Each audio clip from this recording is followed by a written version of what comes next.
And yes, it's Uluru. I actually don't know the name Ayers Rock, except that when I was looking at going to Uluru the other day, that's when I found out that, oh, okay, it's got that name. And I remembered it because there's an airfield there, because I had to remember, like, okay, if I want to see Uluru, where am I going to take off from? Oh, it's the, use the Anglo name for it, and then you'll find the airfield. But I only know Uluru because of Civilization, right? In Civ, it's a natural wonder, Uluru. Come to Vancouver, I'll fly you around. Ooh! I mean... So I've never been to Vancouver, but I have been to Victoria. Oh, and it's gorgeous. That is interesting. We could go to Kanukistan. Mm-hmm. Look at the red dirt. All right, so we should be all configured. Flaps. Yep, flaps for takeoff. All good. Okay, let's just center up again. Turbines to full. It does look like Mars, you're right. Oh. Release the parking brake. Shut up, I'm really good at this game. Also, don't try to steer with the yoke. That's what your feet are for.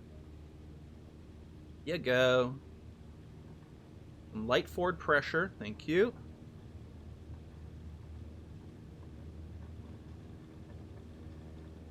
And without me doing anything, it just comfortably takes off around 60 knots. Excellent. Pause the rate, gear up. Oh wait, we can't do that. Level off slightly and raise the flaps.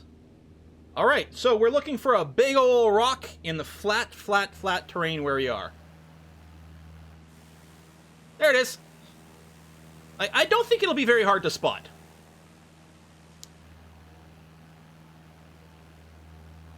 It kind of stands out. Now, geologically, what happened? What is it? Was it... It must be... Because I'm assuming this was probably all, like, seafloor at some point a long time ago, maybe. Right? Long time ago. Was that like a volcano that sort of formed an island? And then everything sort of receded and moved as the tectonic plates shifted? Magic, Ice Age. Magic Ice Age. I like that as an answer. It was all ocean. It's a mesh error. Yeah, it's just like Table Mountain. By Cape Town. It's just, you know, a modeling mistake. Alright, let's definitely trim down, please. I'm having to apply a lot of forward pressure. So much forward pressure. No wonder it took off so easily by itself. It was really trimmed to just go. There we go. Not bad. Excellent. You're flying Dallas, Texas. That would be interesting. We try the Sierra Valley Challenge again?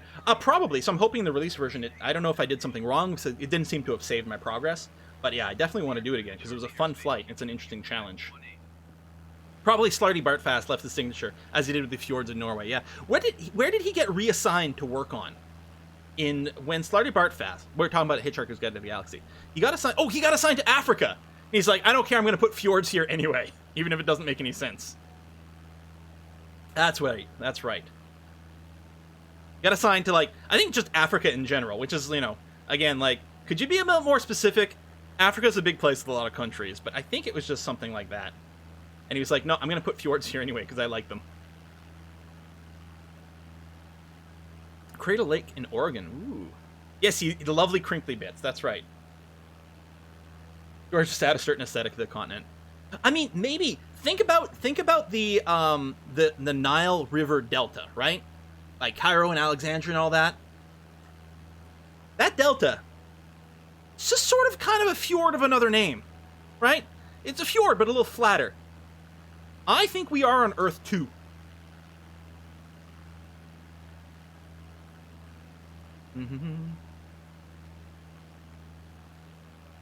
What is FS Economy? A, how did it come up? B, it's a great website, where you can sort of, it's sort of like a simmy kind of tycoony kind of idea for flight sims, right? Where you, it's just a website, it's free, FS Economy. You like buy a plane or get assigned to start a plane. I think you rent planes and stuff like that to do jobs. And it's a world where like there's virtual passengers who want to go from point A to point B and things.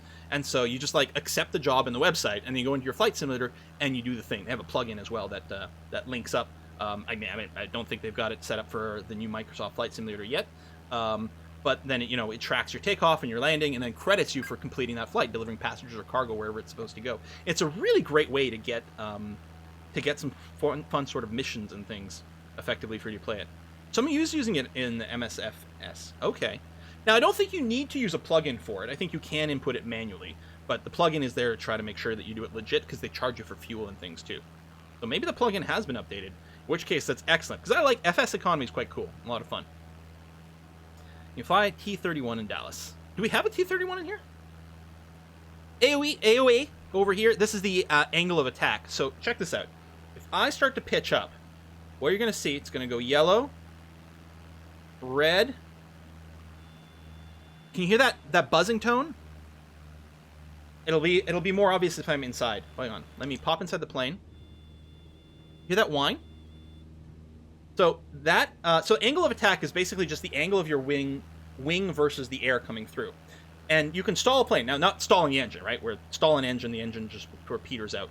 But a stall in a plane happens when your angle attack, so the angle of the wing versus the wind going by and the speed of it, if it gets too much, instead of flowing over the wing, the air sort of separates, and you get this sort of pocket of no more lift, and your plane just starts to drop out of the sky like a rock, is the idea. And that buzzing sound, it's literally, now I don't know if that's still the way it's implemented on some of these planes, but it used to be, there was literally just a whistle set up in one of these. Depending on the plane, we'd actually be able to see it somewhere. I don't think it's this, but it was actually just basically like a little hole set up so that when you hit that certain angle, it would start to whistle like that or whine, and that would give you a hint that you were close to stalling and just having your plane start to fall. Now, it's not so bad if for the stall the plane just sort of drops its nose, because that's exactly the solution to fixing that. Drop the nose, you start to descend, you speed up, and then you stabilize, and it's okay. The problem is if your wings stall sort of unevenly, because then what happens, one wing stalls before the other, and then you end up in a spin dive that can be difficult to recover from. But for deaf people, well, then you just have to keep an eye on the airspeed a lot more carefully, I guess. Now there's a switch on the leading edge of the wing that flips when the angle of attack is too high. Ah, there you go. But there were some that were like that, right? Like a little whistle, like a little hole. Try to recover from flat spin, enjoy that. Yeah, that's like one of the ones that like, this is death. One of the interesting things about the Icon A5 that's in here is it's really, really designed to be, well, I mean, it's not unstallable, but to not enter into unrecoverable spins and stalls. Has to do with the wing design. It's got you actually still get it on here, this sort of drooped wingtip. I think this is to help, I think, prevent those sorts of things. Okay, these lines on here, this to me definitely looks like glacier movement. Is it different on one side versus the other?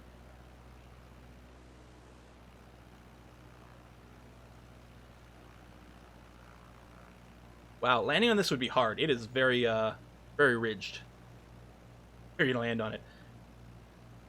I mean, we can do it here because we don't have the collisions truly enabled, but I'm not sure. Yeah, the sharp drop off over there. This definitely looks like it was shaped by glacial movement.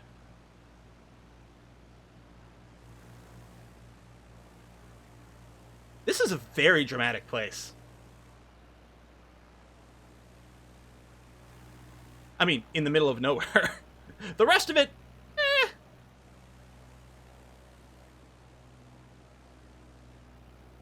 Yeah, I can definitely see why this would be a big deal. That would get a lot of attention. Wow.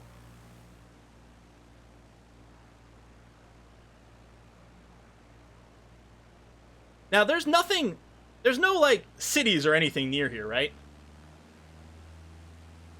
We are, in a certain extent, in the middle of nowhere, right? Not glacial, but water and wind. Oh. Oh, is it like sandstone-y? As opposed to, like, a really hard rock?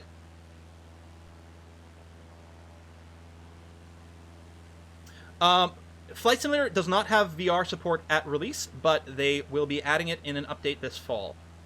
Do check, because they're originally only supporting 1 or 2 types of VR things, but they're going to be adding more of it. So if you are interested in doing VR things, just make sure that you don't purchase something that's not going to be supported out of the box. Settle your own city for extra faith and culture. We're playing Civ now.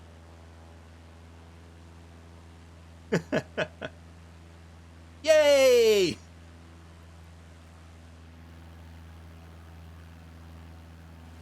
It's right over here. There's a beacon somewhere right over here. Please to be shrinking so I can see my airplane. Thank you. Or at least my instruments. That would be lovely.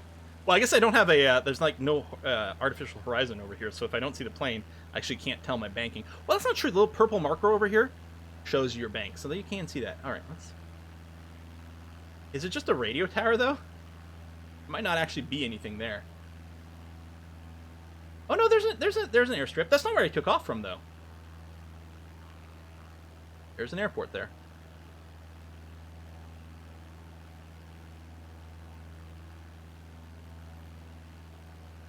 Oh, that is where I took off from. Oh, right! I forgot. I didn't type in the code. I just typed in the name. Because I was like, I didn't type in Y-A-Y-E. I totally would have noticed that.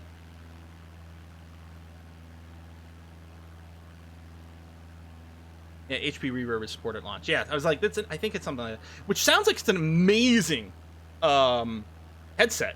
Like, the specs for it and everything like that, it actually sounds insanely good. Like, if you're going to get a VR headset, I don't think you'd be disappointed with that one. The nearest city is Alice Springs, which is like a few hundred kilometers away. Wow. So, I hope we've got enough gas. And as I see it, I see it drop from 44% to 43%. Otherwise, yeah, we're going to have a bad time.